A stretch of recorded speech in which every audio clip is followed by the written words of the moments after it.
So good morning to one and all the dignitaries present here on this virtual platform for the third international conference on material science and nanotechnology. So I will be delivering my topic on utilization of agro waste as reinforcement for epoxy laminate composites. I'm Harwinder Singh, Assistant Professor in the Department of Textile Technology, Bannari Amman Institute of Technology, Satyamangalam, Erode, India.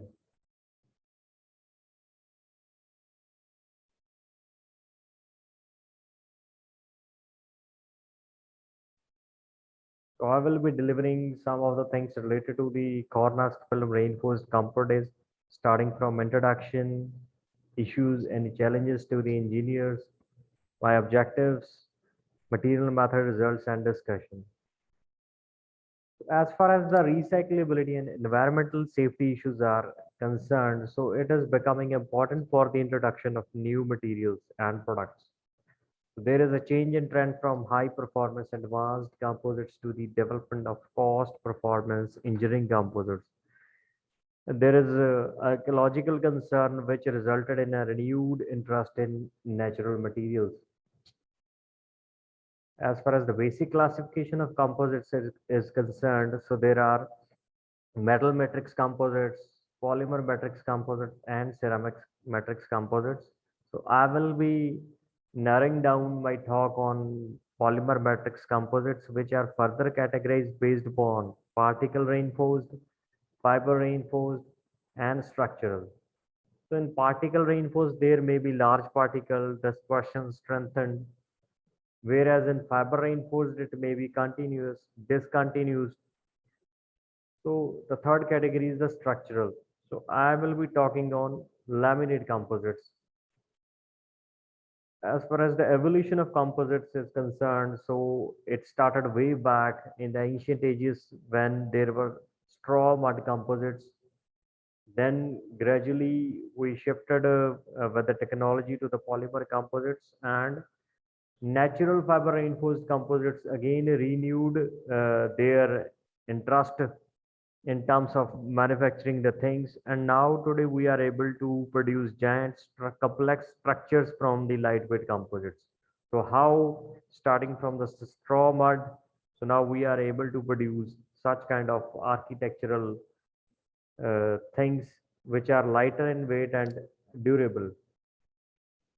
So why there is a key interest in natural or agro waste composites as reinforcement? Basically, there is a rapid utilization of non-renewable products, which is continually attracting the attention of researchers towards some renewable materials, and there is abundance of agriculture waste available globally. It is having low density, there is less compared to the material used compared to the synthetic counterparts. So also the low cost per unit volume is a advantage in terms of using natural fibers. So there are certain issues and challenges in this regard. The major one is in terms of the inherent incompatibility between the hydrophilic fibers and the hydrophobic polymers. So the ability to transfer stress from the matrix needs to be enhanced. And there are certain challenges in this regard to bridge the gap between fiber matrix interface so that we will be able to enhance the strength of matrix and the natural reinforcements. So as far as the manufacturing is concerned, engineers have to select from the right material based upon the performance as well as cost. Other factor is the manufacturing processes. Based upon end use applications, there is need can be classified based upon strength, stiffness, density, and its thermal applications. So as far as lignocellulosic biomass is concerned, so it is basically categorized into three main categories: virgin biomass, waste biomass, and energy crops.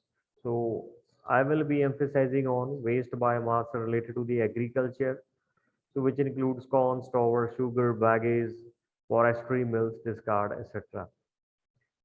So various researchers have undergone studies by taking different filler types with respect to metrics. Studies on pre-treatment of natural fiber reinforced composites concluded that so there are betterment in the interface with incorporation of certain chemical treatments. So that will basically enhance the surface texture of the natural fibers. That basically improves their mechanical interlocking. So basically, defibrillation due to debonding between cellulose, hemicellulose, and lignin improved fiber quality of corn husk fibers. So what basically the mechanism can be understood from here, how pre-treatment is doing basically. There are the cementing balls of lignin and hemicellulose with respect to alkali treatment. So there is the structural breakage which results in surface roughness. And because of this surface roughness, there is increase in the mechanical interlocking between reinforcement and epoxy matrix.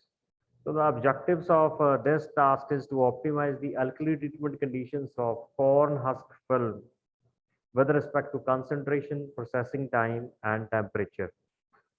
So these are characterized by XRD, SEM, tensile, and water absorption studies. So primarily the major component of a corn crop is in terms of the remnants. It contributes to about 45 to 50%. So globally, there is more than 1100 million metric tons of crop production and around 400 million metric tons of corn waste is globally available. So that can be potentially used for some fruitful purposes. If, if we consider the chemical composition, it is rich in cellulose, followed by hemicellulose and lignin. So we need to focus on delignification in order to improve the surface. So corn husk with a specific length thickness is used in this study. So some alkali treatment is carried out with by following sodium hydroxide treatment. So plan of the work includes preparation of corn husk film, reinforced epoxy laminate composites into first of all, alkali treatment of corn husk film is done with an ml ratio of 1 is to 40 by following a level 3 factor box Binkin design in which the different levels of temperature, time, and concentration are taken. So then after that, fabrication of the corn husk film epoxy composite is done by the hand layup technique. So in alkali treatment, basically the raw CHF is treated with NaOH rinsed thoroughly with acetic acid just to neutralize the excess alkali, followed by washing, drying, oven drying, and then we get the treated CHF. So these are the various levels of NaOH concentration, treatment time, and temperature. So it is characterized with the tensile, XRD, FTIR, SEM.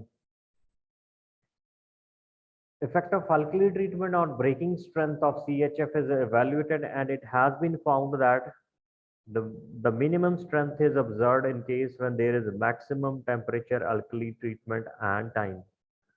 So the other thing is where we got the optimum results in case of time, temperature, and concentration.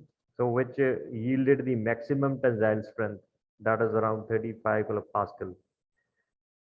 So as far as the surface plots of breaking strength and weight loss are concerned, so the maximum strength, breaking strength is achieved at around 28 kilopascal, corresponding to the NaOH concentration level of 20 gram per liter.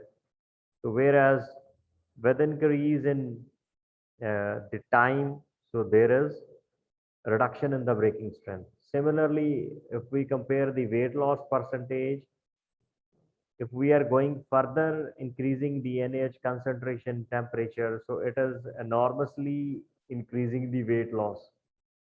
So accordingly, we have to optimize the things, and a multiple response prediction of breaking strength and weight loss is considered by taking the desirability factor, that is the maximum in case of a common production, which is around 20 gram per liter of NaOH for 30 minutes and at 30 degrees Celsius.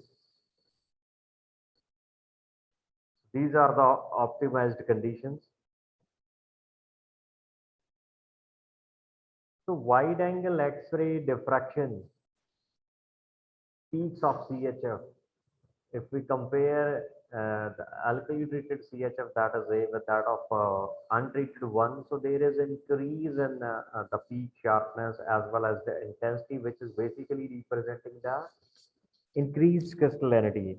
So this is basically because of the reduction in amorphous content, so which ultimately give rise to the increased crystallinity of the X-ray diffraction peaks. Similarly, in case of FTIR spectra, so these are representing different, so like at around 3300 wave number, it is representing the hydroxyl groups. So at 1195, these are the hemicellulosic and lignin peaks, so which basically in the transparent spectra clearly defines that there is a reduction in lignin and hemicellulose content after the alkali treatment. So the SAM images of alkali treatment represent that where in the previous case when no treatment is done, the hexagonal structures are there which basically shrunk after the chemical treatment, and you can visualize some surface modification or delignification in the CHF structure.